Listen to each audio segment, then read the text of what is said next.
Hello friends, welcome back to my channel. Rajasthan लोक सेवा आयोग अजमेर की तरफ से असिस्टेंट प्रोफेसर की वैकेंसी आई है, जिसमें नंबर ऑफ़ पोस्ट 1913 है और इन्होंने 48 सब्जेक्ट्स की वैकेंसी निकाली है, 48 सब्जेक्ट्स से। ठीक है, तो ऑनलाइन आवेदन यहाँ पर मांगे गए हैं। तो वैकेंसी काफ़ी अच्छी है, पोस्ट भी बहुत अच्छी हैं, तो आप सभी इसमें अप्लाई कर सकते हैं जो भी असिस्टेंट प्रोफेसर बनना चाहता है। और आप सभी जानते हैं कि इसकी सैलरी काफ़ी अच्छी होती है। और अगर आपकी सब्जेक्ट पर कमांड है और आपने पोस्ट ग्रेजुएशन किया है तो आप इसमें ज़रूर फिल करिएगा। सब्जेक्ट्स देख लेते हैं कौन कौन से हैं। कुछ लिमिटेड सब्जेक्ट्स हम यहाँ पर बोलेंगे। Botany, chemistry, math, physics, zoology, business administration, zoology, law, economics, English, geography, Hindi, history, sociology, philosophy, political science, public administration, Sanskrit, Urdu, Punjabi, library science, psychology, Rajasthani में भी निकली है वैकेंसी यहाँ पर, मिलिट्री साइंस, आर्ट, हिस्ट्री, ठीक है, drawing, painting, music, vocal, tabla, इन सब की वैकेंसी है। एग्रीकल्चर में भी वैकेंसी है कि एग्रीकल्चर सब्जेक्ट से कि livestock, horticulture, engineering, economics, agronomy, इन सभी में वैकेंसी है। वैकेंसियों की यहाँ पर इन्होंने डिटेल्ड दी है कि अगर यहाँ पर विधवा वगैरह नहीं पाई जाती हैं, यहाँ लिखा हुआ है, देख लीजिए कि किसी वर्ग विशेष में या तो विधवा या विच्छिन्न विवाह, परित्यक्ता तथा तलाकशुदा महिलाओं में से किसी में पात्र और उपयुक्त अभ्यर्थियों के उपलब्ध न होने की दशा में रिक्तियों में प्रथमतः अंतर परिवर्तन द्वारा, अर्थात विधवाओं के लिए आरक्षित रिक्तियों में विच्छिन्न विवाह, तलाकशुदा से या परिविपर्य भरा जा सकेगा।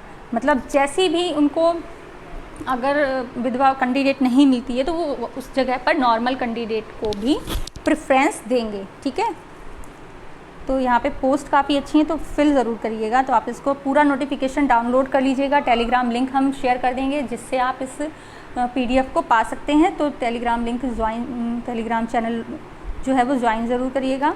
अब हम बात करते हैं शैक्षणिक योग्यता की। तो पदक्रम संख्या 1 से 31 एवं 40 से 48 तक के पदों के लिए शैक्षणिक योग्यता क्या रहेगी। राजस्थान शिक्षा सेवा आयोग नियम 1986 की अनुसूची में एक साथ सबसे पहले जो ज़रूरी पॉइंट है वही हम यहाँ पर लेंगे कि आपके MA होना चाहिए 55% के साथ में।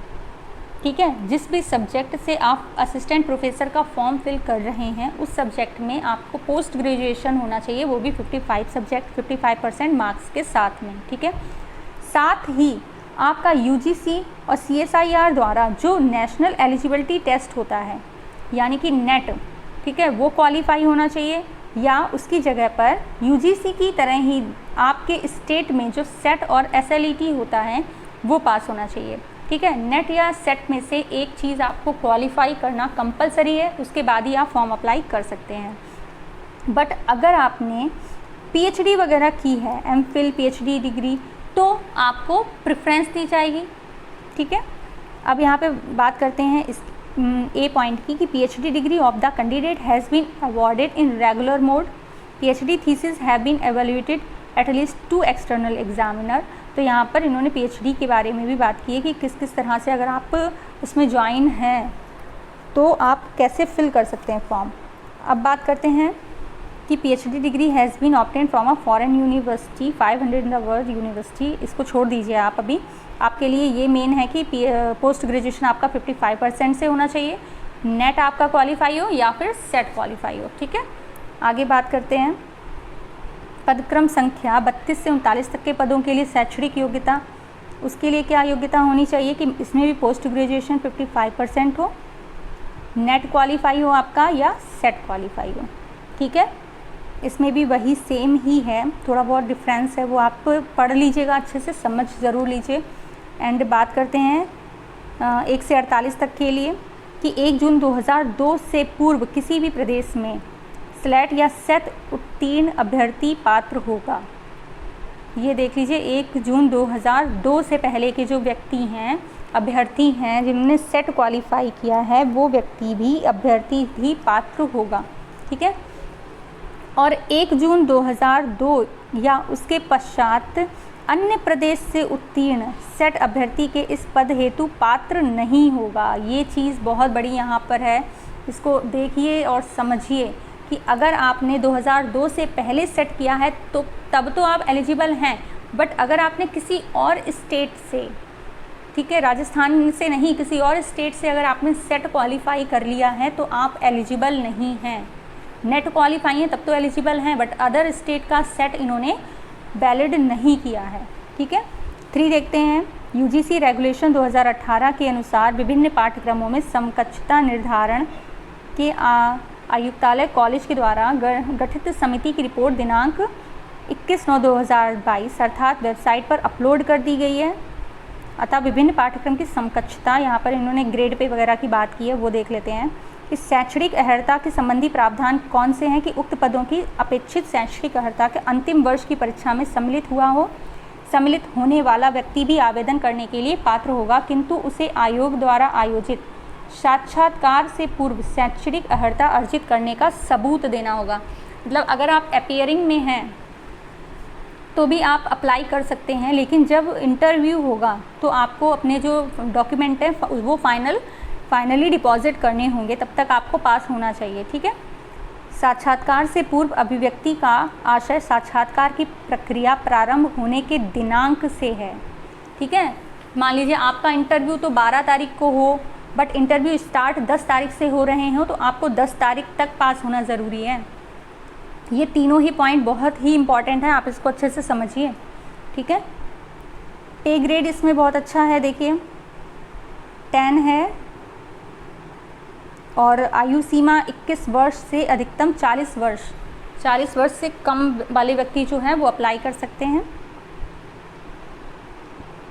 23/9/2022 के अनुसार जो व्यक्ति 31/12/2022 को आयु सीमा के भीतर था, उसे 31/12/2024 तक की आयु सीमा के भीतर ही समझा जाएगा। इन्होंने यहाँ पर थोड़ी सी छूट दी है, उसको समझ लीजिएगा। ठीक है। अब देखते हैं पदक्रम संख्या 1 से 22, 32, 33 व 40 के पद आयोग द्वारा वर्ष 2020 एवं 21 में विज्ञापित किए गए थे, जिसके तहत आयु गणना का आधार 1/7/2021 रखा गया था। अतः उक्त पद क्रम हेतु राज्य सरकार की अधिसूचना दिनांक 23/9/2008 के अनुसार जो अभ्यर्थी 1/7/2023 को अधिक आयु के होते हैं, उन्हें ऊपरी आयु सीमा में 1 वर्ष की अतिरिक्त छूट दे होगी। ये भी एक अच्छा इन्होंने इनिशिएटिव किया है कि एज लिमिट में थोड़ी सी छूट दे रहे हैं, क्योंकि वैकेंसी थोड़ी सी डिले हुई है इस वजह से। ठीक है। अब हम बात करते हैं नेक्स्ट, क्या बोल रहे हैं यहाँ पर कि जो राजस्थान राज्य के अनुसूचित जाति जनजाति पिछड़ा वर्ग के हैं, उन्हें 5 ईयर की छूट मिल रही है। सामान्य वर्ग की महिला को 5 वर्ष की। ठीक है। जनरल कैटेगरी की अगर आप वुमेन हैं तो आपको 5 वर्ष की छूट है, यानी कि अगर आप जनरल कैटेगरी के हैं और अधिकतम एज 40 है तो आप 45 ईयर तक फॉर्म फिल कर सकते हैं। ठीक है। ये महिलाओं की बात हो रही है। राजस्थान राज्य की अनुसूचित पिछड़ा वर्ग आर्थिक रूप से कमज़ोर वर्ग की महिला अभ्यर्थी के लिए 10 वर्ष की छूट है। यहाँ पर कितनी छूट दी गई है? महिला अभ्यर्थियों को 10 वर्ष की छूट दी गई है जो पिछड़ी जाति की है। मतलब कि अगर आपको 40 वर्ष की मैक्सिमम एज 40 वर्ष है और आप अगर पिछड़ी जाति, अनुसूचित जाति और अनुसूचित जनजाति से हैं तो आप 50 ईयर तक इस फॉर्म को फिल कर सकते हैं। ठीक है। तो यहाँ पे छूट जो दी है वो काफ़ी अच्छी इन्होंने दी है, तो आप लोग अपने सब्जेक्ट पर पूरा फोकस करिए, टाइम इतना नहीं है। ठीक है। विधवा एवं विच्छिन्न विवाह तलाकशुदा महिला के लिए अधिकतम आयु सीमा नहीं है, मतलब no age limit, no upper age limit. आप कभी भी जितना भी आपकी एज हो आप इसको फॉर्म फिल कर लीजिए। ये तो बहुत ही काफ़ी अच्छी इन्होंने यहाँ पर छूट दी है।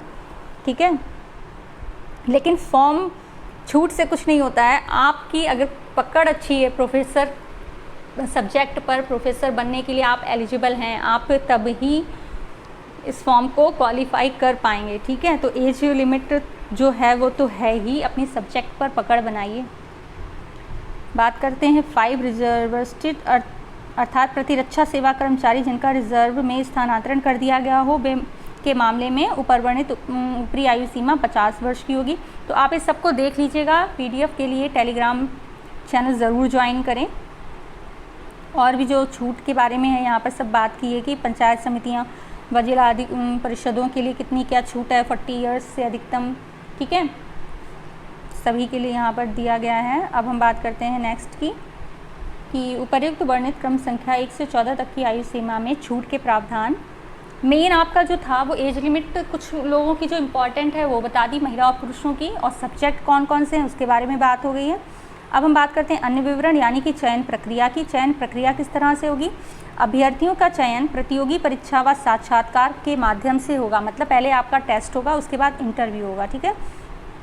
आवश्यकता पड़ने पर आयोग द्वारा उत्तर पत्रक उत्तर पुस्तिका के मूल्यांकन में स्केलिंग, मॉडरेशन, नॉर्मलाइजेशन पद्धति को अपनाया जा सकेगा। संबंधित सेवा नियम के 20 के अनुसार आयोग द्वारा उपर्युक्त अभ्यर्थियों के नाम राज्य से मेरिट लिस्ट बनाई जाएगी, ठीक है। जो भी आपकी लिखित परीक्षा और साक्षात्कार होंगे उनके आधार पर टोटल योग की मेरिट लिस्ट बनाई जाएगी। उसके बाद में जो है फाइनलाइज किए जाएंगे कौन से कैंडिडेट सिलेक्ट हुए हैं, ठीक है। परीक्षा व स्थान का माह, तो जो परीक्षा है वो आपकी अक्टूबर में होने वाली है। ये जून चल रहा है, ठीक है। जुलाई, अगस्त, सितंबर एंड अक्टूबर, यानी कि आपके पास 3 साढ़े 3 मंथ हैं पढ़ने के लिए। और जो इसके लिए पहले से ही प्रिपरेशन कर रहे होंगे तो उनके लिए ही ये अच्छी वैकेंसी साबित होगी, उन्हीं का सिलेक्शन होगा। बात करते हैं परीक्षा योजना व पाठ्यक्रम की। तो इसका परीक्षा वस्तुनिष्ठ ऑब्जेक्टिव टाइप की होगी, ऑनलाइन या ऑफलाइन ली जाएगी। अभी इसके बारे में इन्होंने नहीं बताया है कि किस तरह से ली जाएगी। सभी प्रश्न ऑब्जेक्टिव होंगे। परीक्षा का विस्तृत पाठ्यक्रम आयोग की वेबसाइट पर शीघ्र ही जारी कर दिया जाएगा। सिलेबस अभी जारी नहीं किया गया है। आवेदन की तिथि के बारे में बात कर लेते हैं कि तिथि कैसी है, कौन सी है। 26 जून से आपके आवेदन स्टार्ट होंगे और 25 जुलाई रात 12 बजे तक आवेदन हैं, ठीक करने होंगे आपको, ठीक है। तो ये मत वेट करिएगा कि हाँ हम 24-25 को ही करेंगे। कोशिश करिएगा कि जून में ही आप अपने आवेदन कर लें, क्योंकि लास्ट टाइम पे वेबसाइट जो है बहुत ज़्यादा बिजी रहती है। आपने रीट के एग्ज़ाम्स में देखा ही होगा कि रीट का जब फॉर्म फिल कराया जा रहा था तो वेबसाइट में बहुत प्रॉब्लम हो रही थी कि फ़ीस डिपॉजिट हो जा रही थी बट शो नहीं हो पा रही थी, ठीक है। आवेदन प्रक्रिया की बात करते हैं, किस तरह से आवेदन आपको करना है वो देख लेते हैं यहाँ पर कि उक्त पद हेतु आवेदन ऑनलाइन पत्र भरने हेतु पूर्व सर्वप्रथम अभ्यर्थी आयोग की वेबसाइट, जो आपकी वेबसाइट है उस पर आप जाएंगे। आवेदन पत्र के संबंध में जो दिशा निर्देश दिए हैं उसके द्वारा ही आप अपना फॉर्म भर सकते हैं, ठीक है। ऑनलाइन आवेदन करने के लिए अभ्यर्थियों की वेबसाइट आपको अपना लिंक बनाना होगा, एसएसओ पोर्टल पर लॉगिन करना होगा, ठीक है। उस पर आईडी बनाई जाती है, फिर आपको एक ओटीआर मिलेगा रजिस्ट्रेशन करने के लिए। फिर वो ओटीआर के द्वारा आप अपना पूरा नाम, पिता का नाम, जन्मतिथि, लिंग, सेकेंडरी समकक्ष परीक्षा, जो भी आपकी क्वालिफ़िकेशन है, एलिजिबिलिटी है, वोटर कार्ड, ड्राइविंग लाइसेंस, इन सब के द्वारा आप अपना रजिस्ट्रेशन कर सकते हैं, ठीक है। जिन अभ्यर्थियों द्वारा पूर्व में पहले जिसका ओटीआर किया जा चुका है वे अभ्यर्थी एसएसओ पोर्टल पर जाएंगे और वहां पर जाकर अपना ओटीआर नंबर संख्या के आधार पर ऑनलाइन आवेदन करें, ठीक है। जिनकी पहले से ही एसएसओ आईडी बनी हुई है वो वहीं से जाकर अपना आवेदन कर सकते हैं। दोबारा एसएसओ आईडी बनाने की ज़रूरत नहीं है, ठीक है।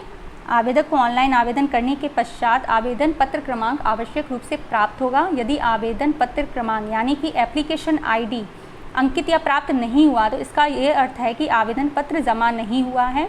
आवेदन पत्र के प्रीव्यू को आवेदन सबमिट नहीं माना जाएगा, ठीक है। कि आपके पास आपके हाथों में हार्ड कॉपी उसकी होनी चाहिए, ठीक है। 6 देखते हैं, आवेदक को ऑनलाइन आवेदन करते समय अगर किसी प्रकार की कोई समस्या हो तो रिक्रूटमेंट पोर्टल पर दिए गए हेल्प डेस्क नंबर या ईमेल पर संपर्क करें, ठीक है। नंबर दिया होगा, आप वहाँ पर बात कर सकते हैं। आवेदक जिस श्रेणी के तहत आवेदन करने हेतु पात्र हैं उसी श्रेणी में ऑनलाइन आवेदन करें। गलत सूचना होगी तो फिर आप पर कार्यवाही की जाएगी, ठीक है।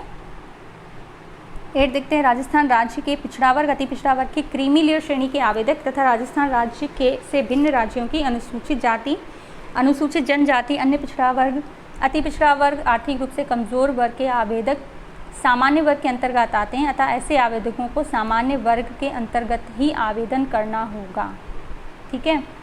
तो अभ्यर्थी ऑनलाइन आवेदन पत्र भरने के पश्चात आवेदन पत्र की हार्ड कॉपी का प्रिंट आवश्यक रूप से निकाल लेवें। ये आपके आगे फ्यूचर के लिए बेनिफिट रहता है, इसका प्रिंट आउट आपके पास होना चाहिए। पीडीएफ भी मत सेव कर लेना, क्योंकि ऐसा होता है ना कभी कभी मोबाइल हैंग हो जाता है तो पीडीएफ भी आपकी डिलीट हो जाती है, फिर आपको प्रॉब्लम आती है। तो प्रिंट आउट ज़रूर निकाल के रख लीजिएगा और रजिस्ट्रेशन नंबर, एसएसओ आईडी वगैरह ये सब एक डायरी में अलग से नोट करके रख लीजिए, ठीक है। ऑनलाइन आवेदन पत्र में संशोधन संबंधी सूचना की अगर कोई त्रुटि हो जाती है तो उसके लिए आपको, यदि कोई अभ्यर्थी ऑनलाइन आवेदन पत्र में संशोधन करना चाहता है तो 10 दिवस के भीतर, मतलब जब आपने अपना ऑनलाइन आवेदन किया है उसके 10 दिनों के भीतर ही 500 रुपये देकर ऑनलाइन संशोधन करेंगे तो पहले ही सारे दिशा निर्देश अच्छे से समझ लीजिएगा, उसके बाद ही फॉर्म फिल करिएगा, क्योंकि फिर आपकी अगर कुछ भी गलती होगी तो फिर 500 रुपये आपके लगेंगे। ठीक है। आयोग द्वारा प्रथम घोषित परीक्षा तिथि के 45 दिवस पूर्व 10 दिन के लिए ऑनलाइन एडिट हेतु विकल्प खोला जाएगा, जिसके अंतर्गत अभ्यर्थी के फोटो, नाम, पिता का नाम, जन्म तिथि, लिंग के अतिरिक्त अन्य संशोधन किए जा सकते हैं। परीक्षा तिथि से 45 दिन पूर्व सिर्फ 10 दिनों के लिए, लेकिन ये याद रखिएगा कि 500 रुपये आपके फिर एक्स्ट्रा चले जाएंगे, तो पूरी कोशिश करिएगा कि पहले ही आप अपना फॉर्म सही से फिल करें। ठीक है। किसी भी प्रकार के संशोधन के पश्चात अभ्यर्थी को SMS के माध्यम से सूचित किया जाएगा एवं किए गए संशोधन की पुष्टि OTP के माध्यम से की जाएगी। ठीक है। 4 देखते हैं क्या है, यहाँ क्या लिखा है कि वन टाइम रजिस्ट्रेशन लागू किए जाने के कारण ऑनलाइन आवेदन में अभ्यर्थी का नाम, पिता का नाम, जन्म तिथि व लिंग में किसी स्तर पर कोई संशोधन किया जाना संभव नहीं होगा। अगर आपने OTR पहले ही कर लिया है, उसमें जो आपकी मतलब नाम, father name, date of birth वगैरह लिखी है वही आपकी इसमें भी आएगी। जो फॉर्म आप रजिस्टर करेंगे, आवेदन करेंगे, उसमें कोई भी संशोधन का विकल्प नहीं होगा। ठीक है। तो OTR आप वो भी ध्यान से करिए। संशोधित शुल्क याद रखिएगा 500 रुपये है।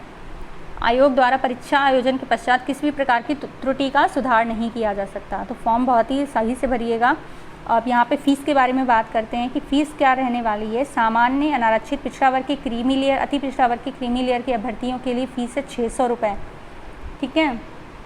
आरक्षित वर्ग, अनुसूचित जाति, अनुसूचित जनजाति, पिछड़ा वर्ग, नॉन क्रीमी लेयर, अति पिछड़ा वर्ग, नॉन क्रीमी लेयर, इनके लिए 400 है। दिव्यांगजन की भी कितनी फ़ीस है? 400 रुपये फ़ीस है यहाँ पर। ठीक है। तो ध्यान रखिए, पता चले फ़ीस भी आपकी 600-400 चली जाए, फिर अगर कुछ प्रॉब्लम होगी तो 500 रुपये एक्स्ट्रा जाएँ, यानी कि आपका जो फॉर्म है वो अच्छा खासा 1000 रुपये से ऊपर का पड़ जाए। तो बेटर है कि आप उसको अच्छे से समझ कर ही फॉर्म फिल करिएगा। यहाँ पर देख लिए रिटन एग्जामिनेशन के बारे में इन्होंने बताया है कि subject concern with the post 75 marks का आपका होगा, 3 आवर्स का सब्जेक्ट कंसर्न यहाँ पर। और जनरल स्टडीज़ का जो पेपर है वो 2 आवर का आपका होगा। जो कॉमन पेपर है सभी का जो होना है, सब्जेक्ट के आपके 2 पेपर होंगे 3-3 घंटे के, जो 75-75 नंबर के होंगे। और GS का जो आपका होगा, राजस्थान GS का, वो 50 नंबर का होगा, 2 आवर का, यानी टोटल मार्क्स आपके यहाँ पर कितने हैं? 200 हैं। Interview will carry 24 marks. ठीक है। 24 मार्क्स का आपका इंटरव्यू होगा यहाँ पर। सिलेबस की बात करते हैं। सिलेबस जो है वो आपको बाद में दिया जाएगा। कुछ इम्पॉर्टेंट नोट हैं उनको भी समझ लेते हैं कि ईमेल आईडी वगैरह आपकी बनी होनी चाहिए। वही ईमेल आईडी हमेशा के लिए आपको, जब तक आपका फॉर्म फाइनल सिलेक्शन नहीं हो जाता तब तक आपको उसको ही रखना होगा। ठीक है। इन्होंने यहाँ पर बोला है कि समस्या होने पर सूचना अभ्यर्थी की स्वयं की जिम्मेदारी होगी अगर कोई भी प्रॉब्लम आती है। अभ्यर्थी यथासंभव मोबाइल नंबर एवं पत्र व्यवहार के पते में परिवर्तन नहीं करें। यदि होता है तो भी उसकी खुद की जिम्मेदारी है, वो भी है। ठीक है। तो इस तरह से और भी काफ़ी सारी यहाँ पर इन्होंने डिटेल दी है। इतना डिटेल में हम यहाँ नहीं जा रहे हैं। आपकी मेन जो इम्पॉर्टेंट बात थी वो हमने यहाँ पर बता दी है कि किस किस तरह से आपको आवेदन करना है और क्या क्या अगर गलतियाँ हो जाती हैं तो आपको 500 रुपये एक्स्ट्रा देने होंगे। ठीक है। सेट आपका जो है वो राजस्थान का ही होना चाहिए। अदर स्टेट का जो सेट है वो इन्होंने वैलिड नहीं किया है। ठीक है। तो ये सारी चीज़ें जो हैं वो हमने यहाँ पर डिस्कस कर ली हैं। डिटेल्ड एप्लीकेशन के लिए, डिटेल नोटिफिकेशन के लिए आप टेलीग्राम लिंक ज़रूर ज्वाइन करें, जिसमें आपको PDF प्रोवाइड करा दी जाएगी। एंड बने रहिए ऐसे ही अपडेट के साथ में। Thank you so much.